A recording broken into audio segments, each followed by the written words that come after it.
นะบาทคำตัวอะไร นี่คือคล้องนะคล้องดีข้อดีคล้องเงินในงานตลาดภาพพี่น้องนี่คล้องบริเวณบรรดาตะบรรดานะพุ่งโบราณเอาตีมือเสี้ยวตีมือตี3 บาทอีกบาทนึง โอ้ย บ่ดังเอาไม่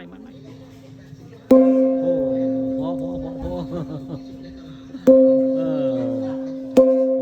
โอ้คล้องพี่น้องคล้องโบราณเลย ใส่พี่น้องเพิ่นทีมาตีเอาเลือกเอาใส่เพิ่นว่าเพิ่นทีคล้องเอาเลือกเอาใส่เด้อ ปลาก็ล่องปลาก็ที่จักเล่วันปลาเนาะนี่คือเป็นภาพบรรยากาศงานตลาดผ้าพี่น้องมื้อนี้มีคล้องกับคล้องโบราณเนี่ยผม นี่อยู่ในบ้านในบ้าน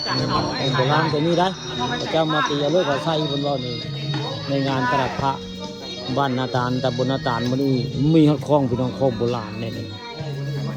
ตอนเช้ามื้อนี้ข้าป่านคำผสมพามาเบิ่งพาผสมตลาดผ้าบ้านนาตาลตำบลนาตาลอำเภอเต่างอยแล้วมื้อนี้บรรยากาศคักไปมื้อนี้งานตลาดผ้าเพิ่นนี่ผ้าเครื่องรางของขลังพี่น้องอยู่ได้รุ่นใดมีหมดนะเรียนรุ่นนั้นรุ่นนี้มีหมดเพราะว่าผ้าไฟย่างเขามีไฟย่างไปหมดไฟย่างก็มีได้ตามมาไฟย่างมีไฟย่างนะครับพิตาก็ครบเด้องานตลาดผ้าทีมงานของอาจารย์ลีพระเขาลีบ้านอ่างคำนะเป็นจัดตลาดผ้าอยู่บริเวณบ้านต่างตำบลนาต่างนะปันคำผสมพาพระเบิ่งพาผสมตลาดผ้าพี่น้องมันบรรยากาศยังหนาวได้มันหนาวได้ในงานตลาดผ้ามันนี่หนาวได้พี่น้องเลยเราสร้างมันนี่พาปันคำผสม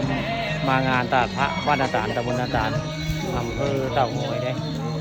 ใช่ปะอากาศหนาวมันนี่อยู่บ้านนาต่างตำบลนาต่างด้านหน้าของผู้ตาบ้านนาต่างไม่หนาวเลย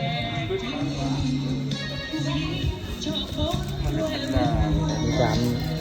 คือแลกเปลี่ยนผ้าหลายมือนี้ในงานตลาดผ้าบ้านนาต่างตึกใจแล้วมั้งป้ายังไม่ถูกใจยังไม่ถูกใจ ยังไม่ถูกใจเนาะ ก็โดน